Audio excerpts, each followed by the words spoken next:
So now let's talk about something else with jobs, because there are a lot of people out there that are looking for jobs, hungry for work. So many people underemployed and unemployed. What are they willing to do for a job? It's kind of scary. Well, right now, as most people have heard, Facebook just issued a statement on Friday saying that it's very illegal, like there's degrees of illegality. Okay, it's illegal to ask a potential employee or an employee for the password to their Facebook account. And now Facebook is saying that they will sue anybody who is demanding passwords or taking the passwords of an employee or another person's Facebook account. And so, because Friday was a little short on news, immediately the airwaves exploded and people were asking, does this happen frequently? What case studies are there? I'd heard of it for the last couple of years, and I was shocked when I heard about it about 2 years ago when I first began to hear of it. You're talking about a new hire, an employer that's hiring a new hire asking for their a Facebook password. Yeah.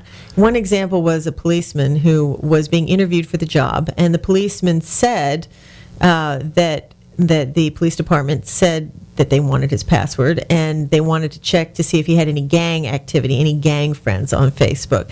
And he was offended, of course, but he did it because it was a job. He needed to feed his family. And people are being put very much on the spot by employers who want to pry into their personal lives.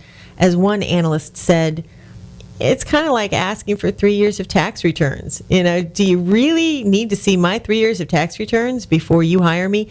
But it also goes to running credit reports on employees before you hire them. To me, that's also a great invasion of privacy, unless they're handling financial matters. Now, I can see if they're handling financial matters, then yeah, I would want to know that they're not, insolvent, or if they were in some kind of a very specialized area where, government security, I'd want to know that they couldn't be blackmailed easily or bribed easily. So perhaps finances would come into play then, but otherwise, it's nobody's business. And I think that goes to Facebook as well. I'm absolutely shocked whenever I hear of anybody who actually knuckles under and hands a password over to a boss. It's just not their business. You have the right to privacy. And of course, the argument is that anything on the internet may not be entitled to the right of privacy you're posting. But with Facebook, you can have the settings to where you only talk to certain people. Only certain people can see your posts. So why would you allow anybody to have free reign over your account and be able to snoop all around and see every message you've ever written? Just seems very unreal. No, I mean, hopefully it doesn't. I've never had an employer ask me that. That's news. So Mike wants to say something. I was going to say, people do online banking on the internet too. Should we give them their, the user accounts to our banking accounts too? Exactly. Yes, a very good point. Just because they can doesn't mean they should.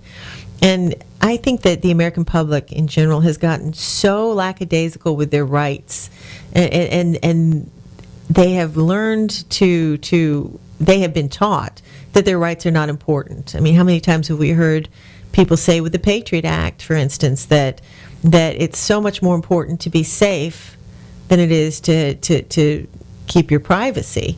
And I've seen arguments on both sides, but personally I would prefer privacy. And I know how dangerous it is. And I know I've spoken to a gentleman who was running for office here in Tampa not too long ago. He used to be in special forces, and he said the Patriot Act gave him the ability to stop a lot of terrorist attacks. So I know it can be used for good, but I also know potentially it can be used for evil, and that's what always worries me. And it's the same thing with this Facebook situation. I can understand that some employers would want to know if perhaps a policeman could potentially have gang affiliations, but I'm sorry, I don't think that is a good enough reason to violate his privacy by asking for his password. Hopefully it just doesn't pop up as a friend, I guess that's the other way around it. Right. Yeah, well,